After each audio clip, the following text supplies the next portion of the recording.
All right, welcome to Tollefson Physics. So what we're going to do today is we're going to look at a data set that is not in a straight line. And how are we going to mathematically manipulate it so it becomes a straight line?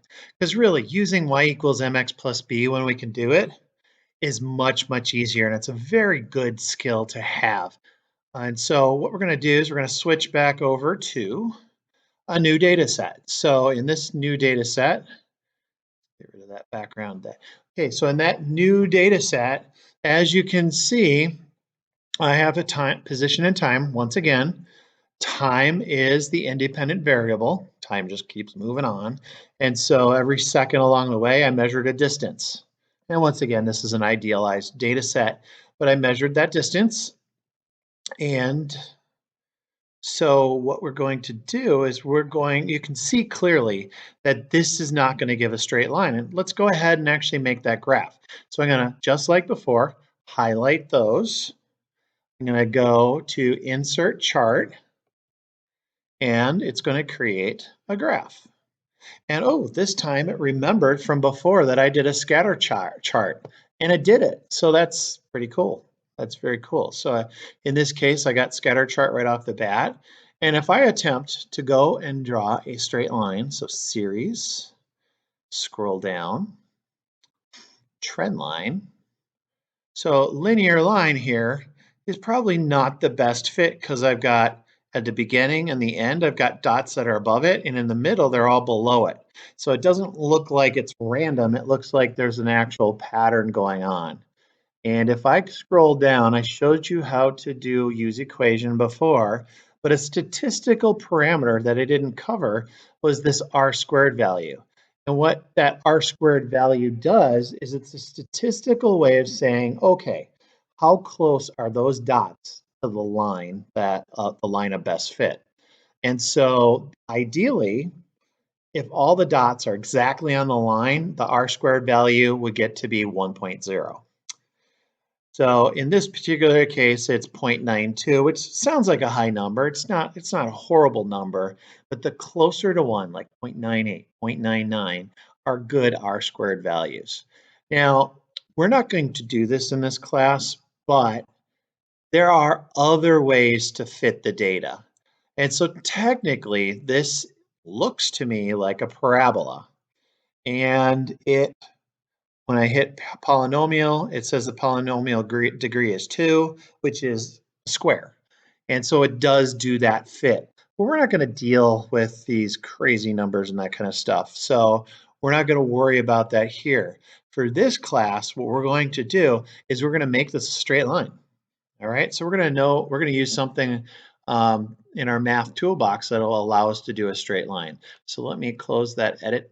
Let me move this graph out of the way if I can select it.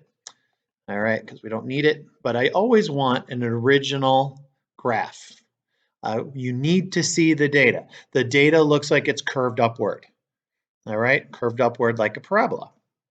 Okay, so what does that mean? So what I'm going to do is I'm going to try, since I know it has something to do with a parabola, I'm going to try squaring one of these two axes. All right, so the easiest way to do all of this is just to create a new data table. All right, so what I'm going to do is I'm going to try time first. So I'm going to write time, and then caret 2 is the symbol for squaring. And what are the units of seconds when I square it? Well, it'd be seconds times seconds, or seconds squared. And then what I'm going to do is I'm actually going to keep position the same. So I only want to change one thing at a time and see what happens. So I'm going to actually highlight, Control C, Control V, and there's my data again. But okay, what's an easy way for me to get the square? Well, this is the power of using Google Sheets or any other spreadsheet program. You can program it with a formula. And so in this case, I want to square everything. So to make a formula, you always start with the equal sign. So that tells the program that you are creating a formula. And so what I'm going to do, one way to do this square is technically click on the thing I want to square, and I'm going to say times the same thing. All right, so this shows me as A5 times A5 because that's the box I clicked on. And if I hit enter, yeah, 0 times 0 is 0. You kind of know that.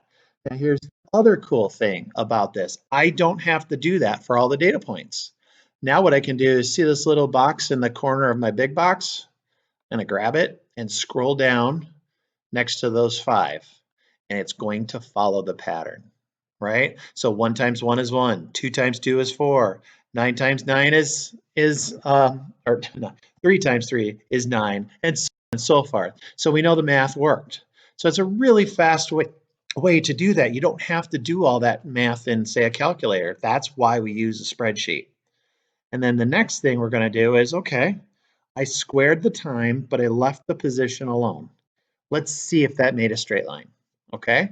And you might have an inkling that it might have because you see these similarities in numbers. So I'm going to go Insert, Chart. I'm going to do its magic again. And there is my new graph. Now it's a position times squared graph. And so with that position times squared graph, that's a scatter plot. Everything's labeled properly. So I'm going to go to Customize. I'm going to go down to Series. I'm going to scroll down to trend line, and boom, I have a line that goes through all the dots because I used idealized data. So we want to see what the equation of that line is. So label, use equation. And since I mentioned r squared before, I'm going to click on it, and guess what? It's 1 because I used idealized data. So 1 is the highest that you can have. I'm going to uncheck that since it's in our way a little bit. So there's my graph. It's a straight line. And so just like before, you're going to come up with an equation of the straight line. But this equation is going to look a little different. Actually, I'm going to do it above it this time. And so this is y equals 0.1 times x. This right here, what does e mean? E means 10 times, or 10 to the negative 16th power. So negative 16th power, that means you have a decimal with 15 zeros before you start adding these. So in reality, that really means we can round that to 0. That is a tiny, tiny, tiny, tiny number. And so sometimes a computer program will give you tiny, tiny, tiny meaningless numbers.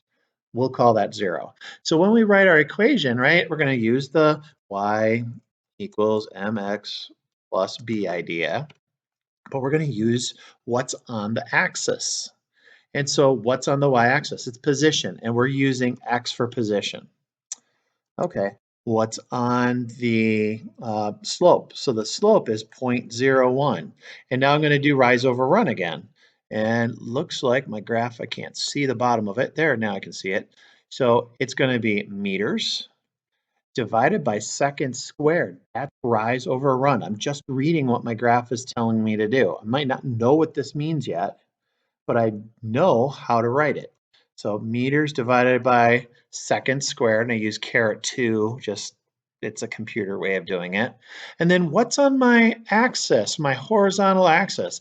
It's time squared now. So I'm actually going to type t, and I'm going to caret 2 means squared. All right, that's the equation of my line. So let's scroll back up to that. And that's the equation of my line. So I got that from there. So that's kind of the power. I had a curved line. That's what we have way over here. This is how my data started as a position time graph.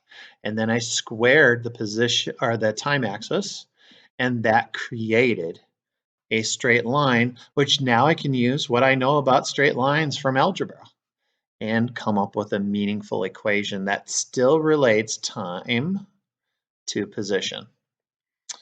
All right, so with that, we're done.